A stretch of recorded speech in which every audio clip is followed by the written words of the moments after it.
Are we ready? Are we Ready. missing anyone? President and Ronnie Morris.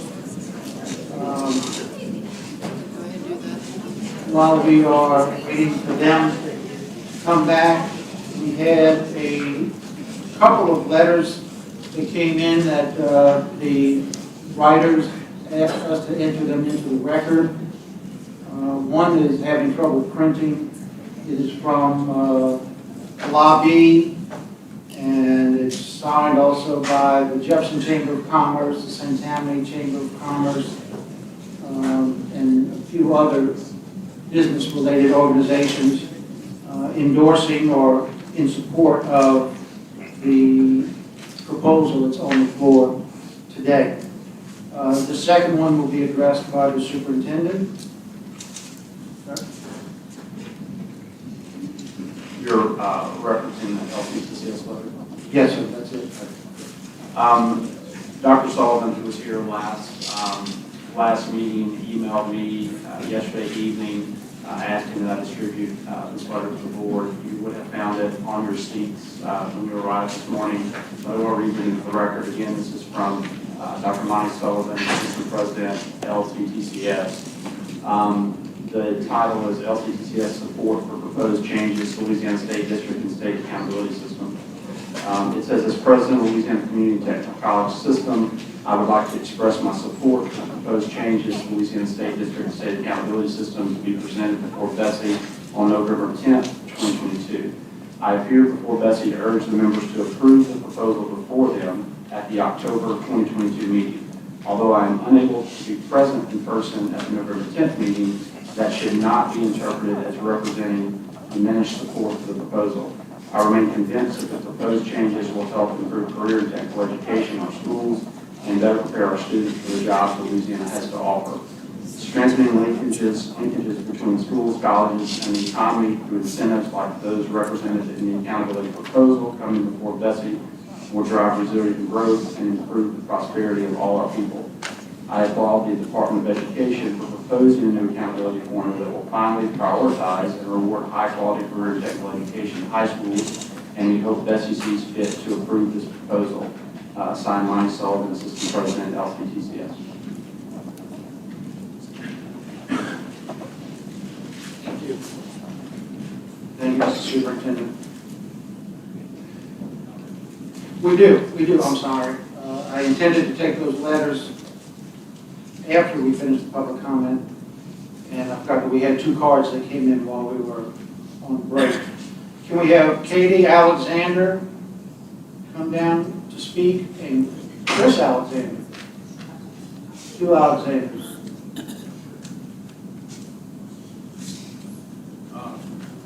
Katie deferred to me, so after 22 years of marriage, I guess she's allowed to do that. Yeah? Okay.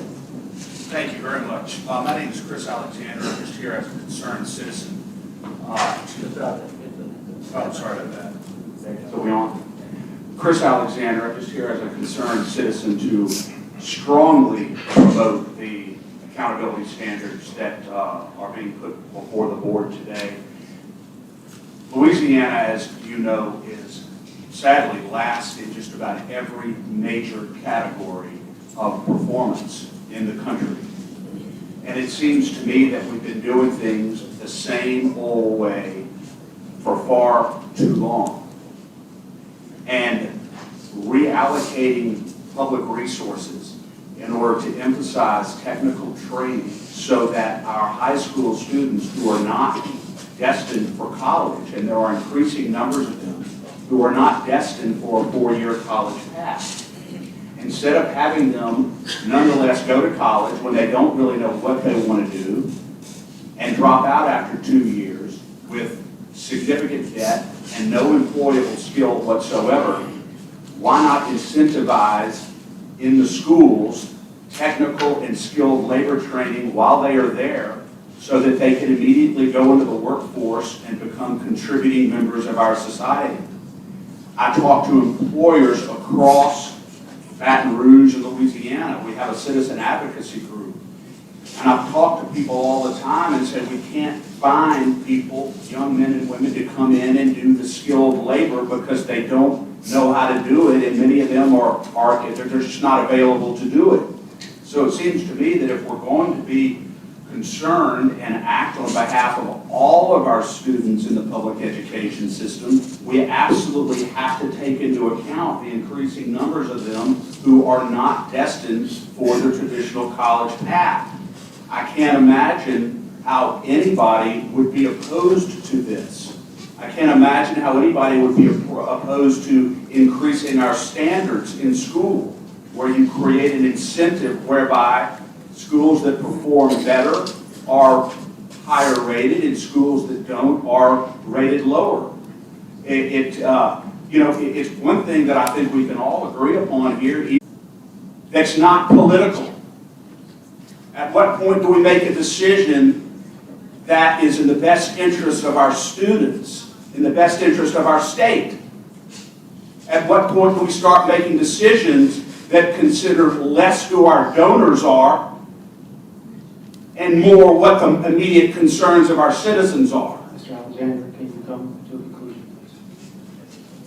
As you can tell, I feel very passionate about this issue, because in certain respects, I don't feel like this board makes decisions that are based on what's in the best interest of our students in this state. Too often this board makes decisions that are based on politics, and that's why we are failing. Thank you. Thank you. And Mr. Alexander, after, I think you said 20 years of marriage, I think your wife also has earned the right to change her mind. Have you changed your mind? Is that why you came down? No, I came down because I was going to give him my time if he needed. I want to make one more 30-second point as a concerned Please be quick. citizen. I will be very quick. I will be very quick. I've noticed that I'm not going to name the school or the district that's here, but I noticed that there are members here of a school district from a certain parish here apparently continuing to lobby for mediocrity. And they're the last in every major category, even within Louisiana. Thank you. That's not ours. Yes, it is. Excuse me, let's get back to, It's called the First Amendment. let's get back to the agenda that we have on the floor. First Amendment.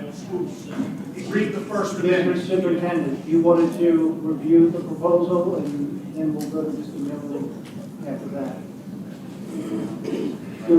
We don't have any additional comments from the proposal, no, sir. Could you pull the presentation?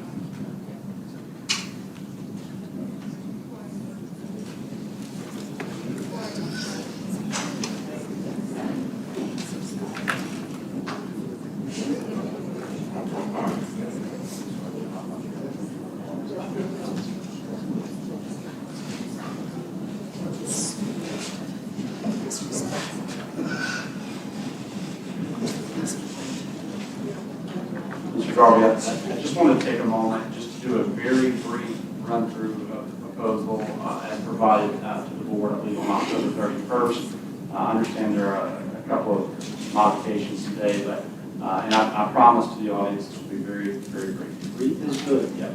I just feel like we have to do this so that we essentially know what we're voting on here. So we considered what are the purposes of the accountability system for us. Clearly, they clarify components of schooling deemed important within the state. And then two, they measure the success of those components and inform the public. And that's the general purpose of an accountability system. Again, we've heard a lot about input today, but just do want to make known that we have had 10 meetings of the Accountability Council, 8 meetings of the Superintendent's Advisory Council, 9 BESE workgroup meetings, 7 formal meetings of BESE. I've held 6 regional meetings with superintendents, and we had over 1,000 respondents to an open stakeholder survey around this. Everyone can always say additional collaboration. I understand that. I get that. I'm not arguing with that. But these are facts. That these are meetings that we did hold. I wanted to point out, like I did last time, that as standards are raised, performance is also raised across the state of Louisiana. And I know that some of this was referenced earlier, but if we look at 4th grade math basic plus in 1999, we had 42% of our students at basic or above. And in 2022, that number raised to 61%. If you look at AP exams with scoring of 3+ in 2012, there were 2,747. In 2021, there were 7,150. In terms of graduation rates in 05, the cohort graduation rate was a 64.8. In 2019, it was an 80.1. And we know that in each of these areas, there were shifts in accountability that further prioritized these specific things, which resulted in increased performance. So the new opportunity today to raise expectations, one, honor educators and schools by recognizing true growth, recognizing it at a more sufficient rate, and then transforming high schools by lifting core content and ensuring students graduate with college credits, career credentials, and/or on-the-job training through high-value internships and apprenticeships. First, look at growth. Again, on the elementary side, it increases that to 40%. It raises the high school by 15%. The 25% of students with the lowest scale score the prior year would be weighted twice, which is an incentive to focus on students who need, certainly who need to grow the most. We talked about in step one, students who meet their growth target. These are the targets established. If they meet the growth target, they would max out at 125. If not, they go to step two, and in step two, only students scoring above average would receive points on step two. This is a look at some simulations that we have provided. I won't walk through all of these because you have it in your handout, but we did provide those to you. Would certainly share here that the growth formula is certainly more rigorous if you look at 2019 actual versus the proposed growth formula. High school assessment index, same thing. You can see what 2019 actual looks like versus what the proposal looks like.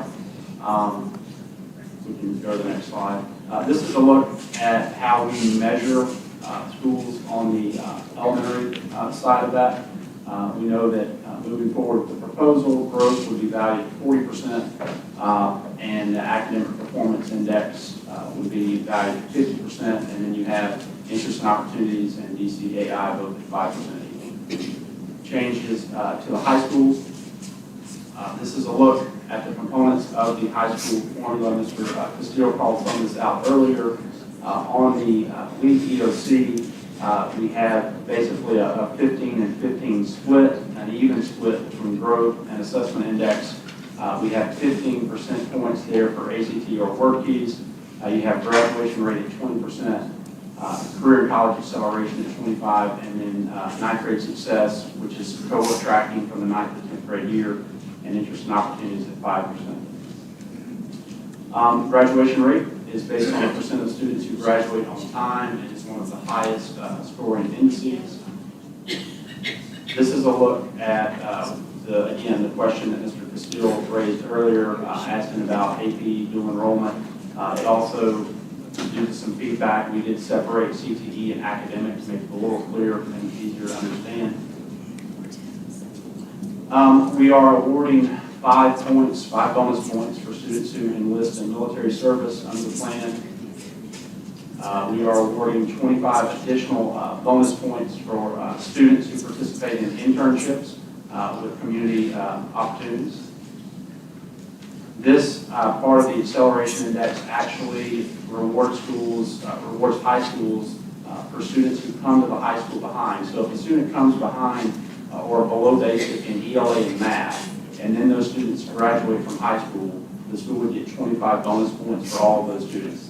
If the student comes behind in ELA or math, below basic in either or, one of the two, then they would receive 10 bonus points on graduation. So those are bonus point opportunities built into the plan for some of the students that come to high school behind.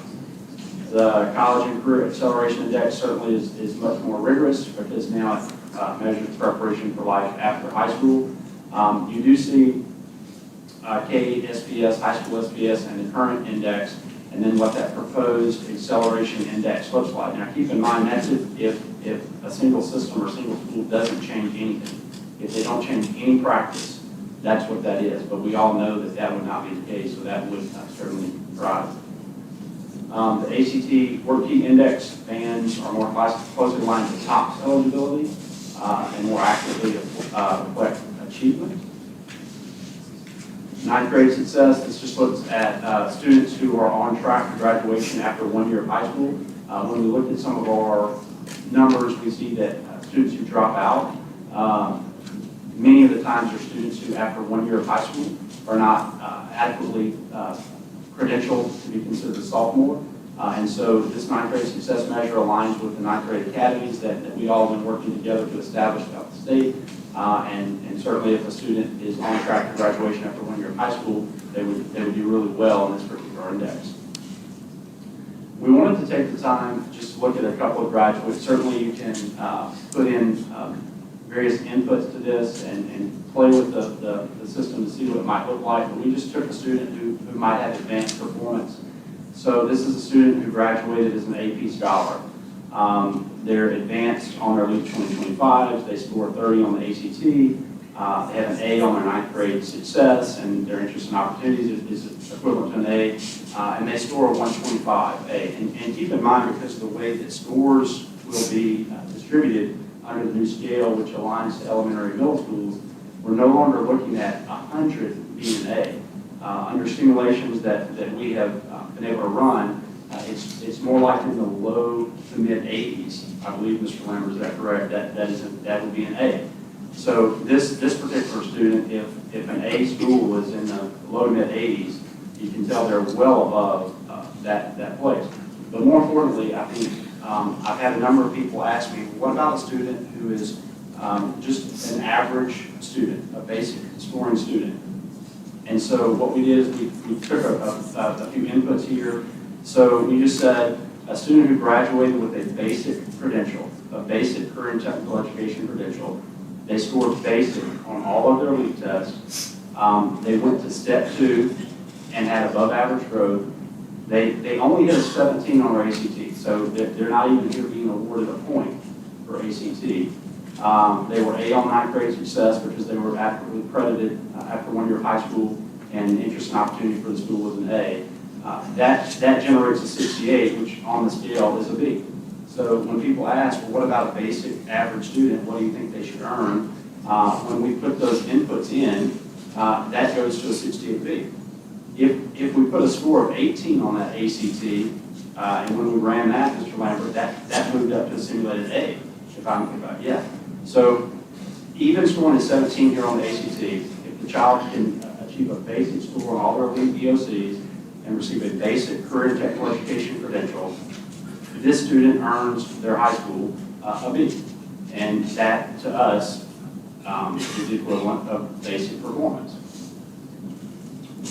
Major indicators in K-8 and high school SPS, again, not going to go through all of this. You've already seen all these numbers. And that's the last slide. So, Mr. Daugherty, I just wanted to take a moment just to do a brief run through of that so that the board would have access to that. And certainly, Mr. Lambert and myself happy to take you. Okay, do we have any questions for the superintendent or Mr. Lambert from the board? Okay, hearing none, we will move on. Yes? What do we move to? Well, we're going to move on to, I think Mr. Millerin was looking to. I do have a question before we. Well, then let's go to that. Yes, ma'am. It's for clarification.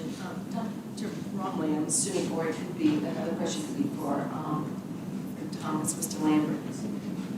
Can you clarify this state accountability plan versus the federal plan, BESE, meaning we're going to be revising the state accountability, and will this revising affect the BESE plan and the proposal of the revisions, and so which will lead me into, suppose there is another COVID, so that happened on hurricane, we had to ask for a waiver. So what I'm trying to understand is, we asked federal government for a waiver, but this plan is not aligned with BESE, is it? And if it weren't, then we have to go to the state legislature for a waiver if need be. So Mr. Lambert, you may want to step up, but what would happen as a result of this plan, should this plan pass, is we have to submit it to Ed as part of this to be approved by Ed, which would then make the shifts to the approved accountability proposal for the state. But does it align with the federal asset plan? Are we revising the asset plan? We are revising the accountability components of that, which we have to submit, and then Ed would have to approve in the same way that when we took action related to letter grades last year, and we have to submit to to Ed, and they have to review and approve. It will be the similar process. So are you saying that we're aligning it, state and the federal? We expect that it will be approved. But the question is, are we aligning it with ESSA? That's my question. Is this going to be in our ESSA plan? Or Yes. do you Part of need our to ESSA add to plan. the motion to direct the department to amend the ESSA plan as well? I would defer to Joe on whether we would need that in the motion or not.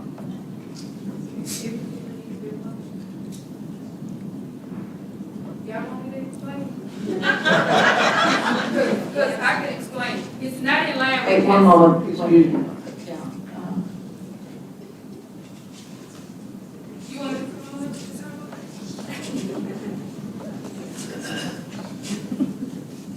Ms. Hunt?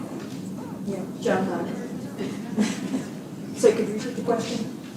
Question is this state accountability plan that has been worked on aligned with the federal ESSA plan? If so, then you go to the feds for waiver if necessary. If not, then we go to the feds for ESSA waiver, or then we go to the legislature for this federal waiver. No?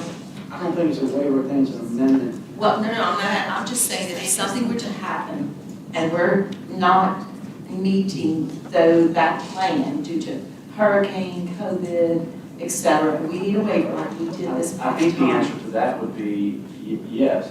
If this plan were passed and approved by Ed, and then we needed a waiver from the plan that Ed approved, then we would have to submit the waiver request to Ed, and they would either approve or deny a waiver, much like what happened when we made some adjustments this last year due to COVID.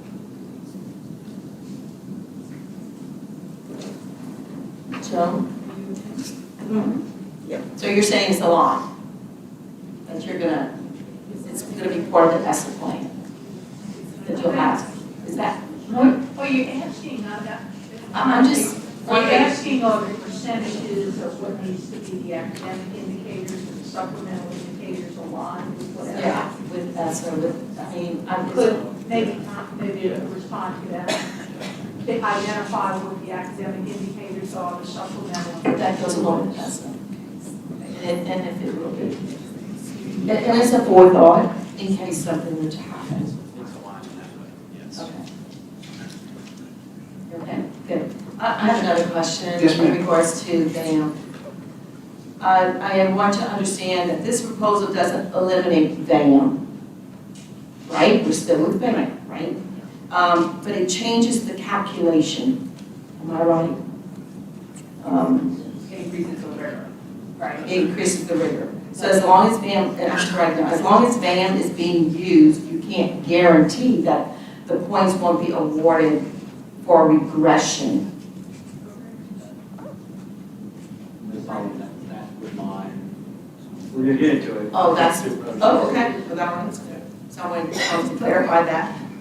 Then we really don't know. Okay. All right, so then that's a line. All right, perfect.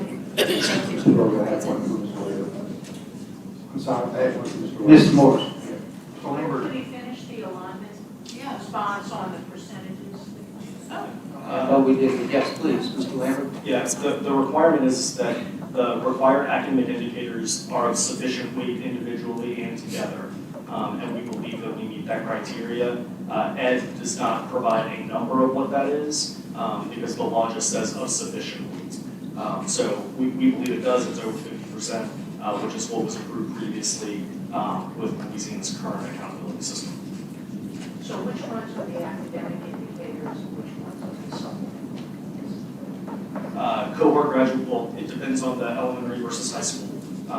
Because high schools have additional required indicators. But the end of course exam for the LEAP 2025s, the assessment index, the graduation rate index, are all the required academic indicators, and there are other academic indicators that are included as well.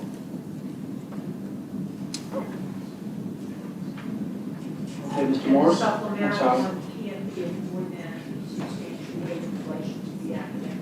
That's right. So for example, a career college acceleration index being 25, it still meets that criteria for supplemental indicator. Or whatever. I believe so. Okay, Mr. Morris? Mr. Lambert, I'm trying to make sure I understand one of the concepts of the slide deck presentation. What's the, I know you know this off the top of your head, so what's the minimum score for a B right now? We said the minimum score of the new was 68. What's the minimum score for a B on the 150 point scale? Eventually it will be an 85. So about today,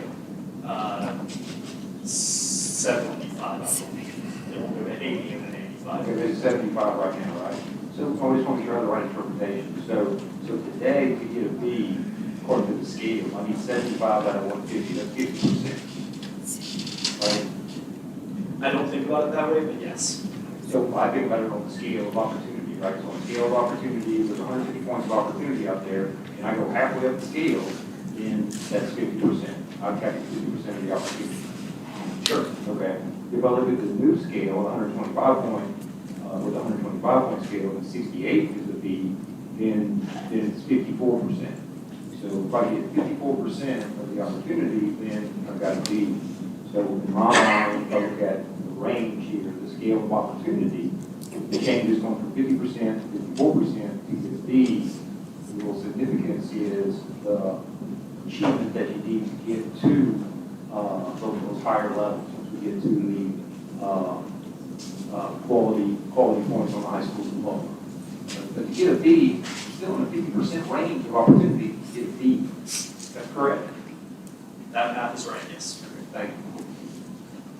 But the question is, you just basing the scale on what you think the 23, 24 scores are going to look like, or you based it on what the 2019 scores look like, and presupposed it would be the 23, 24, because that's where the scale's going to be set, whatever the 24 to this, whatever the 23, 24 scores are. So you just took the 2019 scores and pretended maybe they were the 23, 24, and that's where it would fall down. That's right. That won't be true. So we think that's going to be significant or not? I would not expect it to be significant. I would not expect it to be significant, no.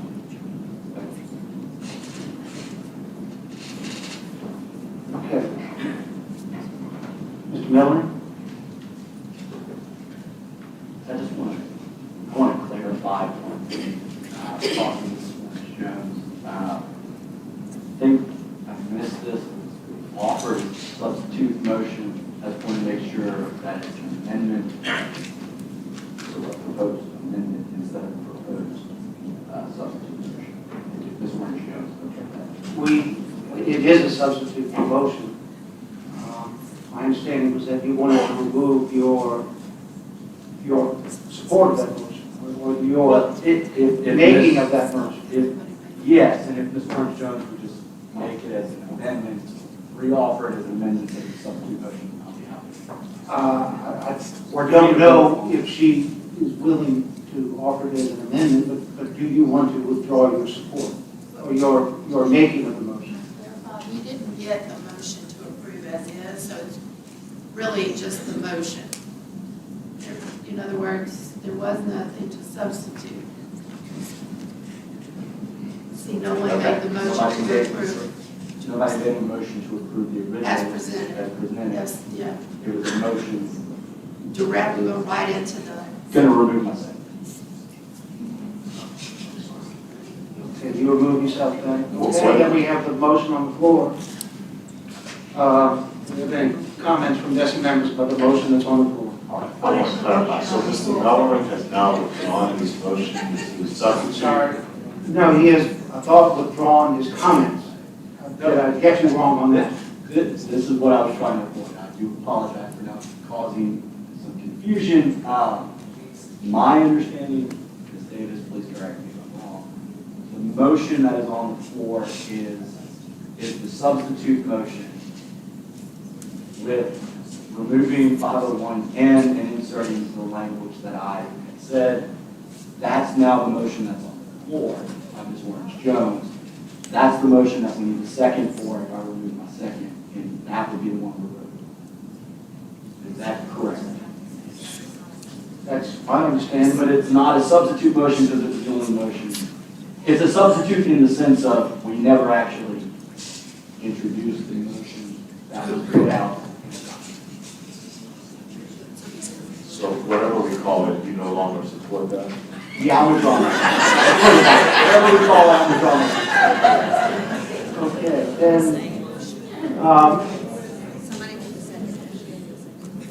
Mr. Morris, Mr. Morris. so just so we're all aligned here, right?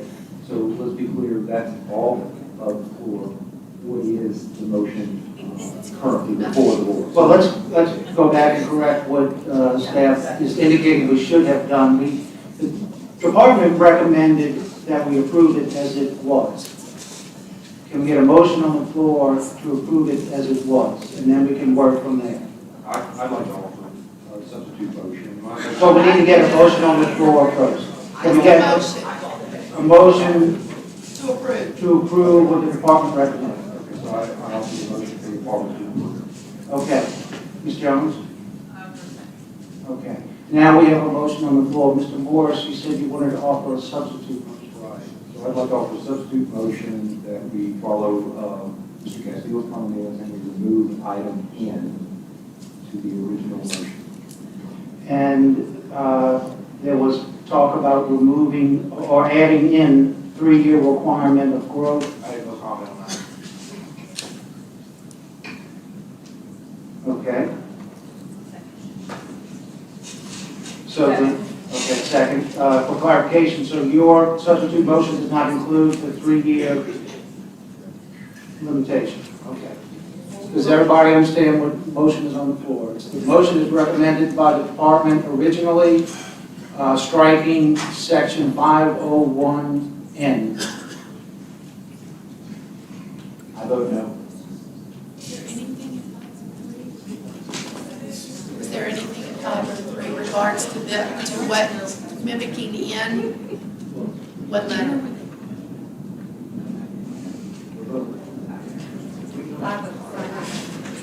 Was it in 501? Do we need to do anything to 503? Okay. Okay. We have a substitute motion on the floor. Do we have any discussion from BESE members? Again, to clarify, we're voting on Mr. Morris's motion, Mr. Morris's amendment, which simply removes 501, or substitute motion, which simply removes 501. Correct. I would vote no on that motion. Can we get a roll call vote, please? Unless we have other comments first, and we do have some, Dr. Davis. This is just for clarification purposes. We are not voting on the entire plan right now, just on the removal of the end. No, ma'am. We are voting on the entire plan, which includes a removal of section N. Gotcha, thank you. Any other questions from board members? Okay, can we have a roll call vote, please? So to approve as presented, striking through 501N.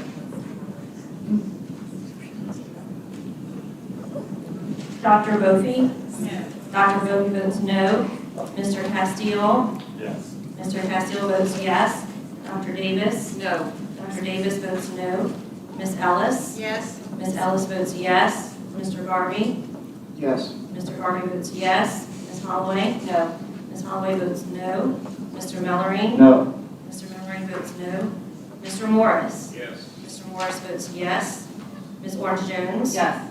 Ms. Orange-Jones votes yes. Mr. Rock? Mr. Rock votes no. Ms. Boucher? No. Ms. Boucher votes no.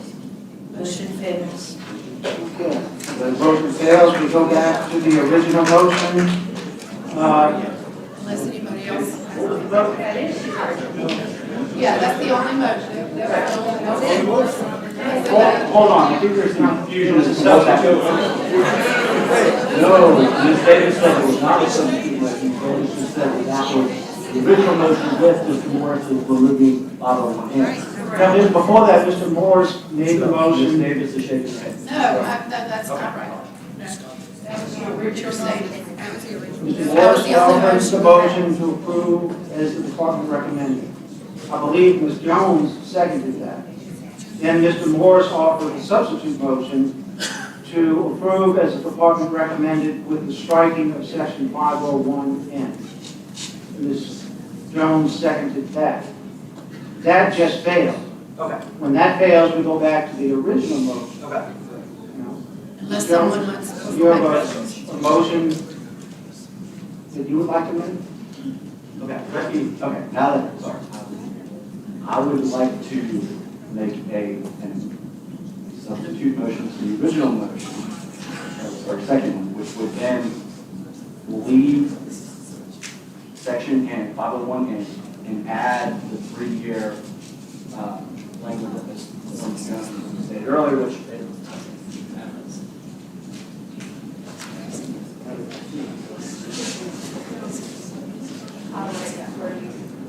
Okay, Ms. Jones, would you second that motion? Okay, that's just so clarity that David and someone with the department. So we're all on the same page. Okay, we have a, can you read the substitute motion, Ms. Davis? Yes. The current So substitute this is not motion. an amendment, this is a substitute motion, Mr. Mallory?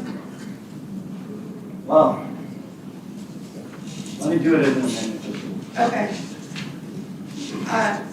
So Mr. Mallory offers an amendment to section 501, striking through N as is and replacing it with progress index points will not be awarded for students scoring below mastery who fail to grow at least one achievement level of progress over the course of 3 years.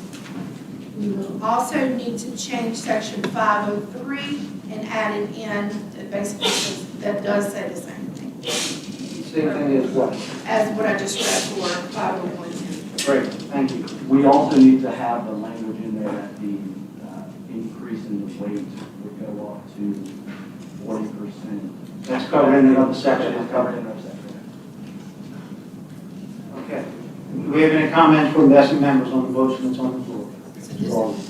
Yes, sir, Mr. Moore. I'd like a clear explanation for what's on the floor and how it's going to be different than the motion that the department brought to the board. What's different is this is just an amendment to the policy. You're not approving the policy as a whole.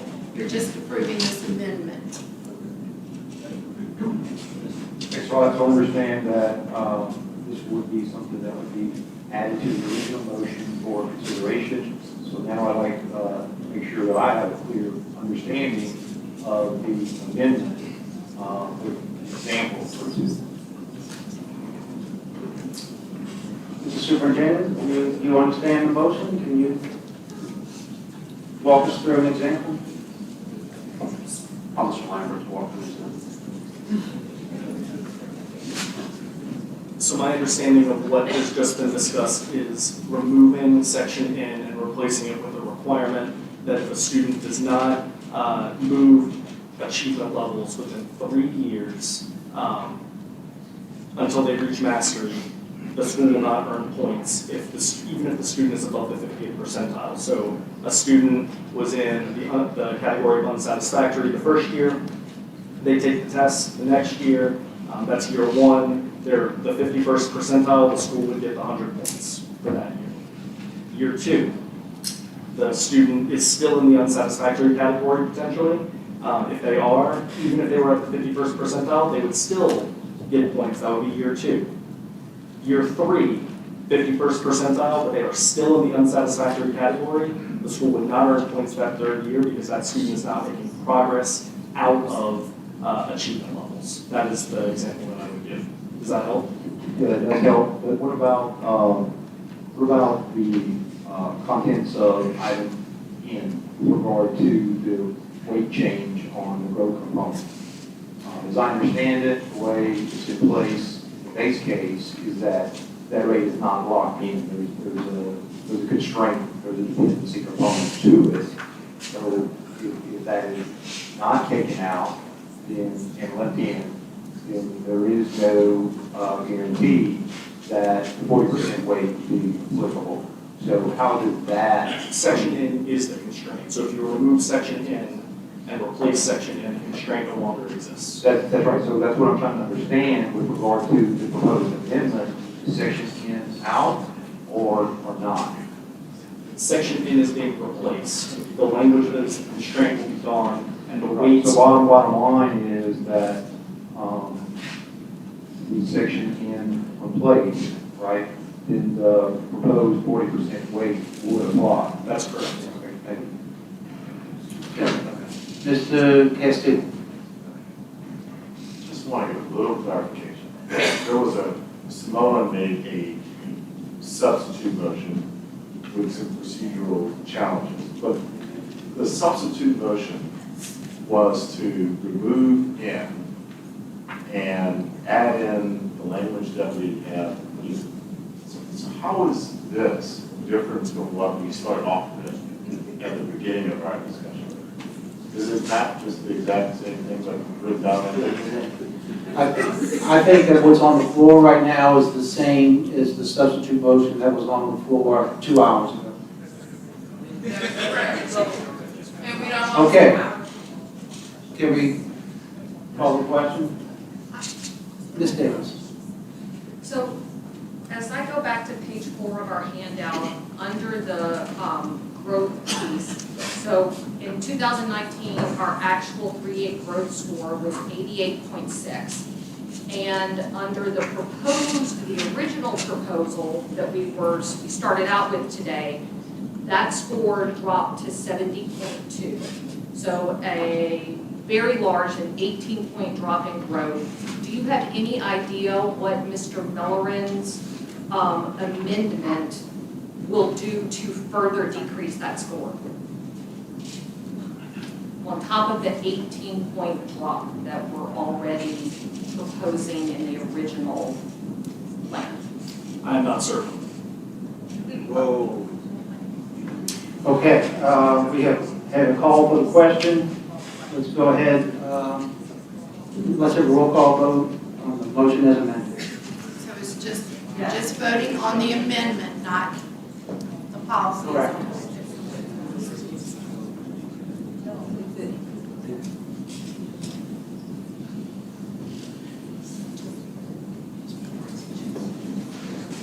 Yes. Go with substitute. Wait, what? You can't make another substitute. Voting on the amendment. Just that one change, but not that. Correct. Roll call. Dr. Bovee? Dr. Bovee votes no. Mr. Castile? No. Mr. Castile votes no. Dr. Davis? No. Dr. Davis votes no. Ms. Ellis? No. Ms. Ellis votes no. Mr. Garvey? Yes. Mr. Garvey votes yes. Ms. Holloway? No. Ms. Holloway votes no. Mr. Mellering? Yes. Mr. Mellering votes yes. Mr. Morris? No. Mr. Morris votes no. Ms. Orange Jones? No. Ms. Orange Jones votes no. Mr. Rock? No. Mr. Rock votes no. Ms. Bochet? No. Ms. Bochet votes no. Motion fails. Okay, now we go back to the original motion, which is as the department recommended in our packet. Do we have any questions about that proposal?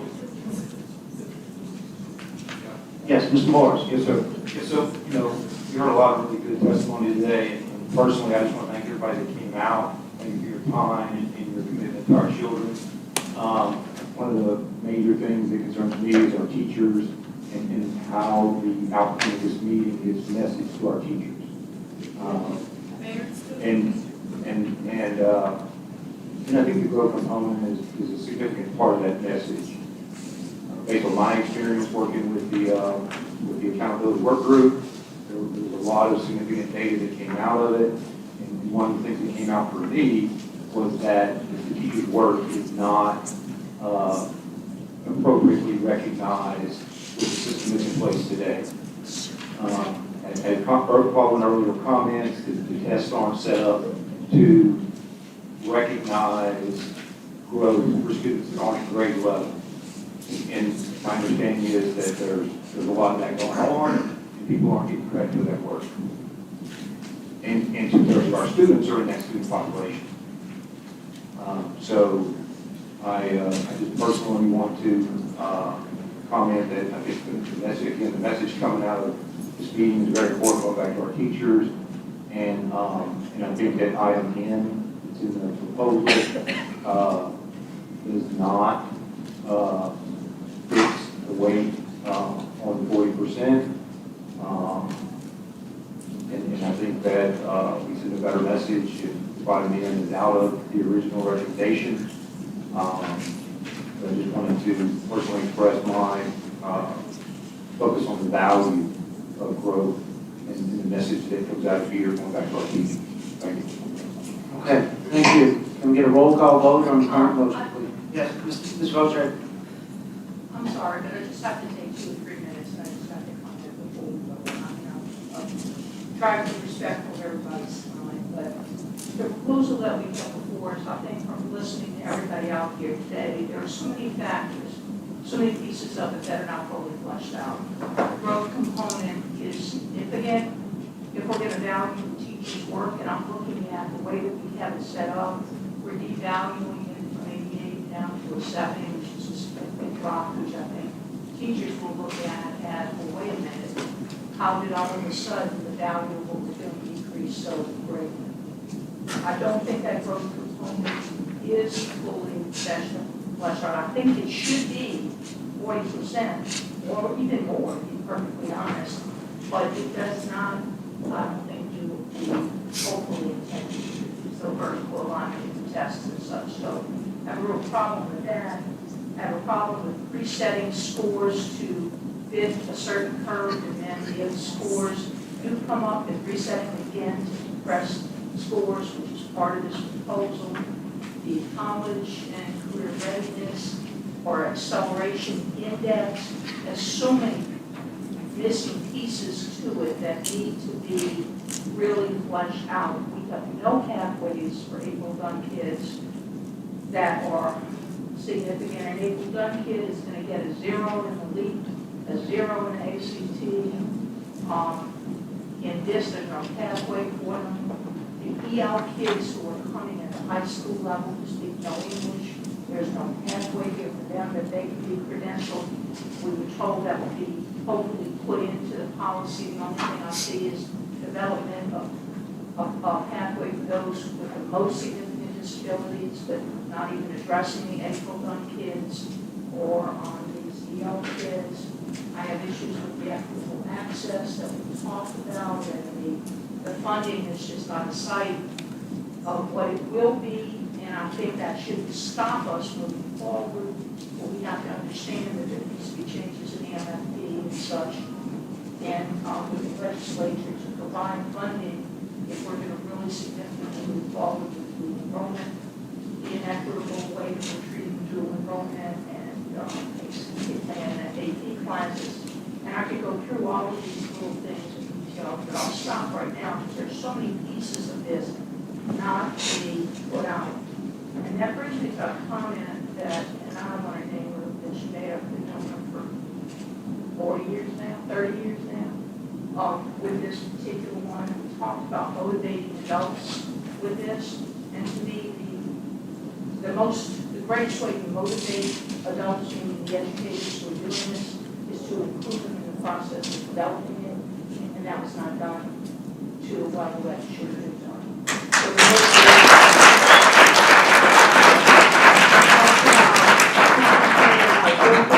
the culture of your school, and I really take offense to that type of a comment. I mean, in building a culture of a school is anybody who has been doing it and has done it and continues to do it. You don't discourage socialization of kids, leadership opportunities, the arts, everything that makes a high school what it is. Put kids in a bus and bus them an hour away and have them do some courses and bus them back an hour and they're going to do some presence and such. I don't think we're taking a lot of that into consideration when talking about building code. And then, you know, lastly, if parts of these were not fleshed out, and we were only voting on it frankly, if there was trust in this process, we wouldn't have all these people out here. Because what's happening over the years, we are not changing, to be honest, any components of our accountability system with this. We're keeping the LEAP 2025, we're keeping the ACT, the cohort graduation rate, we're keeping growth and hopefully valuing at a little bit higher rate. And the components of the career, the college career acceleration index, we're doing a lot of it now. So we're not changing to a large extent what we are exposing kids to and we're offering. It's how we're evaluating it or what the outcomes are. And we should be determining those outcomes before we start setting, you know, these numbers and these percentages.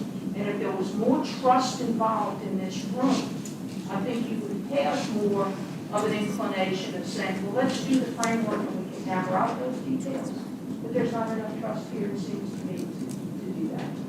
So I feel like, you know, I have to vote. Thank you, Ms. Boche. Do we have any other comments? Ms. Boche? Thank you, Mr. Garvey.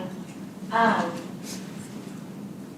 want to start by sharing with you that I guess about 20 years ago, I moved from the East Baton Rouge Parish School System to the Lafayette Parish School System. I started my career as a teacher in EBR.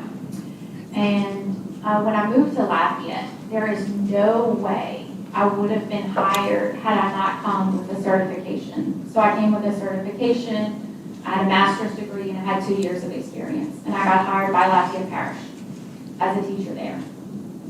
That's not the reality of our schools right now. So I'm really proud of the growth that we've made since the system was first built in 1999. We've made some progress, and I think that progress has been spoken about today. And I think everybody in this room has had some role in the progress that we've made. But the reality that we're facing today is very different than the reality that we were facing when the system was built in 1999. And while I believe that accountability is a tool for improvement in the school system, it's arbitrary. It's made up. So when I sit across from a principal who puts so much weight on the accountability system, and a principal who's making a consideration about whether or not they're going to continue in their career, it gives me pause. Because not only is there a shortage of teachers right now, we're also facing a shortage of leaders. The number one in-school factor determining outcomes for students is the teacher in the classroom.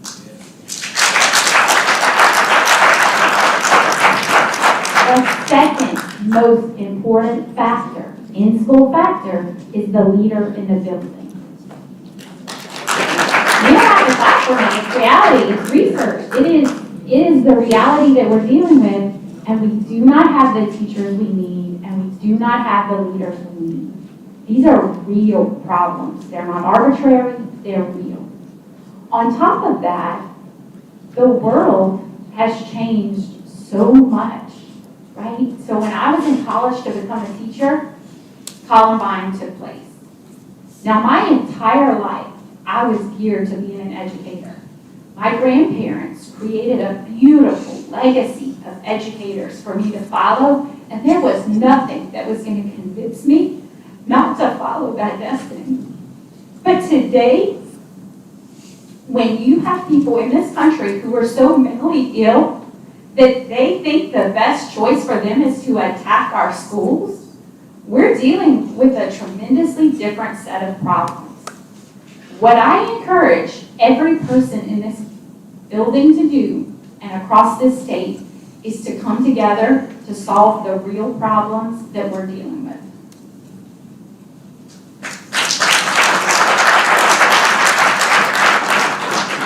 Ms. Morris, did you have some comments? Yeah, just before we vote, just wanted to think forward for everybody's benefit, right? So if the board votes not to approve what's on the table right now, and all the boards gathered, I really appreciate some conversation about what potential next steps are going to be with regard to accountability. I think we owe it to the public, we owe it to teachers and people in the state who have expectations that something's going to come out of this board meeting today. And so I'd really appreciate some conversation here with regard to what board members' expectations are for follow-up from you. Duly noted. Okay. You ready? Roll call vote, please. Dr. Bopey? Dr. Bopey votes no. Mr. Castile? No. Mr. Castile votes no. Dr. Davis? No. Dr. Davis votes no. Ms. Ellis? Yes. Ms. Ellis votes yes. Mr. Garvey? Yes. Mr. Garvey votes yes. Ms. Holloway? No. Ms. Holloway votes no. Mr. Mallory? No. Mr. Mallory votes no. Mr. Morris? No. Mr. Morris votes no. Ms. Orange Jones? Yes. Ms. Orange Jones votes yes. Mr. Rock? Mr. Rock votes no. Ms. Boucher? No. Ms. Boucher votes no. Motion fails. 7-0.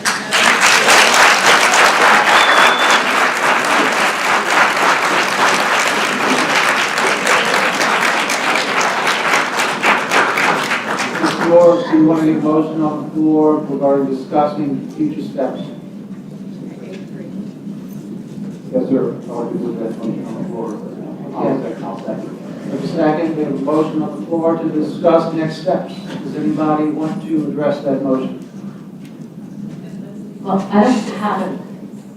All I would ask is that, as we've asked before, that we come to the table with a plan and not deciding at the last minute that there's needing revisions. And because today was quite intense for us to really hone in on the importance of accountability, which we have. And I'm talking about the change in what took place today.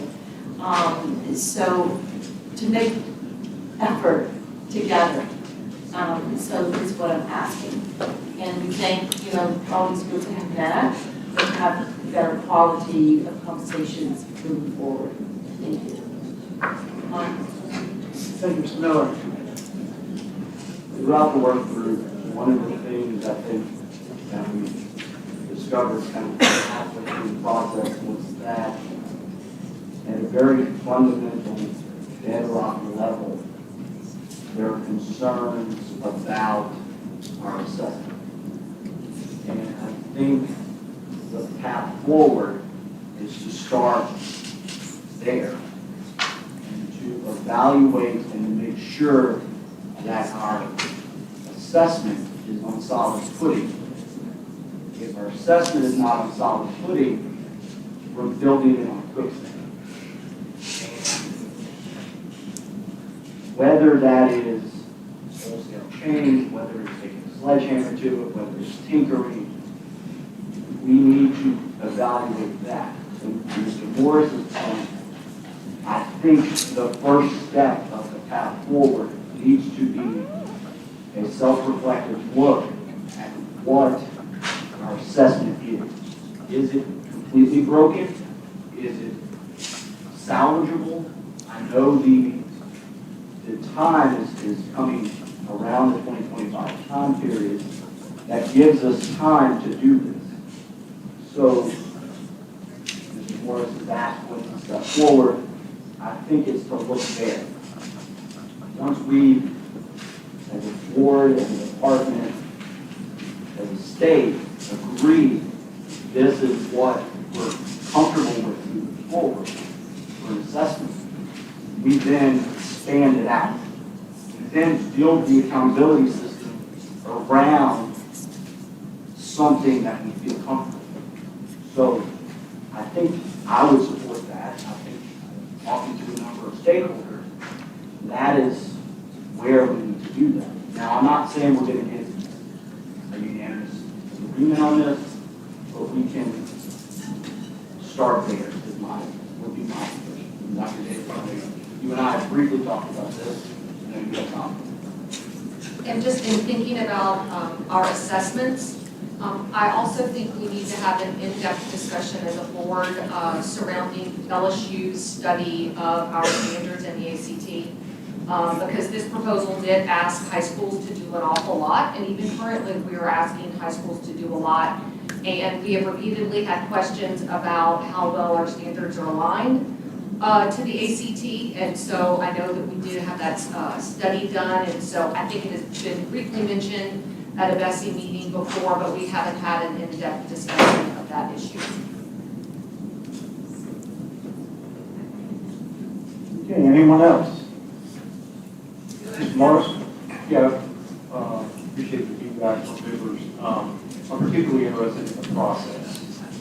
If we're talking about the current accountability work group continuing to address this concern, or are we talking about some other approach?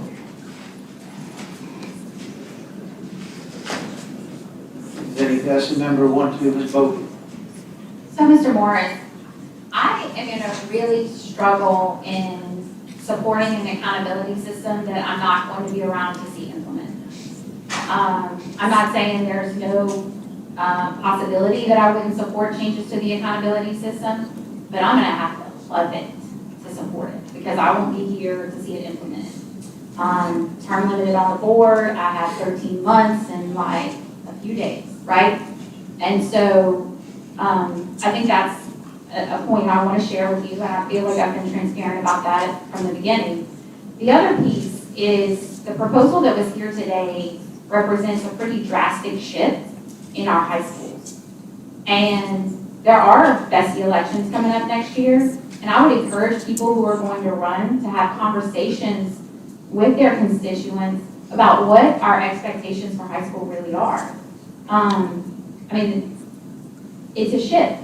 And so I think we need to come together and figure out what exactly we need to do. I do want to share, because I think this hasn't been highlighted, is we passed Jumpstart 2.0 in March of 2020, and I'm really happy that we did. I'm not going to say it's perfect, but I'm really happy that we passed it because now that I live and breathe this every single day, it's a lot more streamlined. There's a whole lot of clarity there.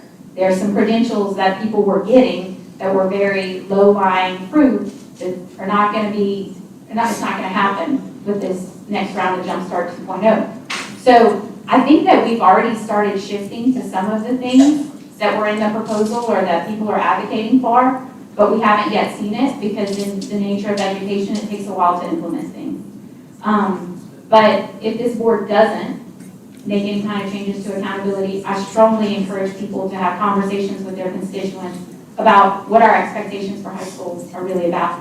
I know Mr. Byler told you all where I live. I'll tell you all where I graduated was Abbeville High in Vermilion Parish, and that high school experience prepared me for what I'm doing. And it wasn't all about the ACT and AP courses. It was about being class president. Being a cheerleader prepared me for having you all stare at me all day long, right? So there's some things that happen in high school that can be positive and can help. But if we're going to make such a drastic shift, I think we need to really talk through as a state and make some decisions about what that should look like. And I try to smile as much as I can. Okay, Mr. Morris. So I'm not sure if every board member is aware of this, but I know everyone's aware that I raised a concern several months ago that the state of Louisiana is one of 3 states in the SREP that have yet to define career and college readiness. So December 1st, the Career College Readiness Committee is going to meet and discuss a draft of that definition. And then expectation is that that will be brought to the joint SC Board of Regents meeting in December. So for members that aren't aware of that, that's just a heads up. Dr. Bolton spoke about engaging stakeholders this next year in preparation for elections a year from now. But I would encourage everyone to be prepared that that item is going to come before the board in December.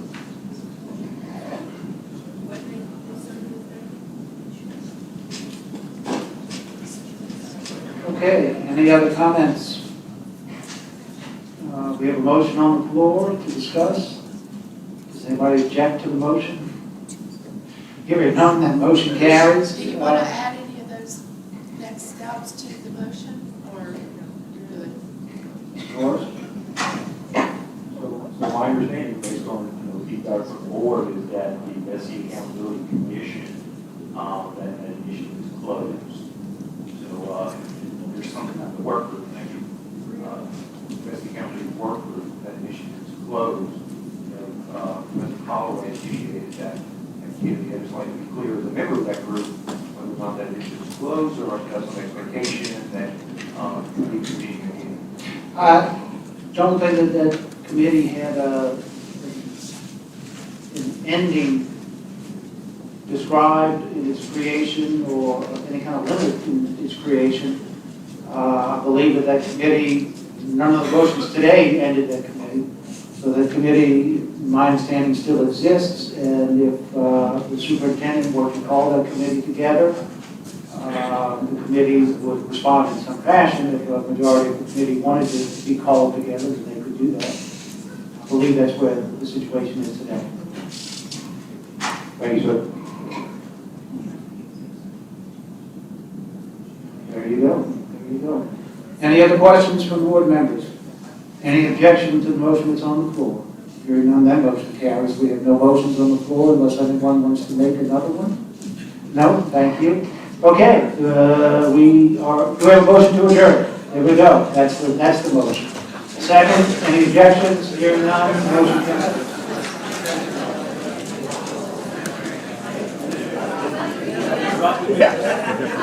Oh, we're done, we're good.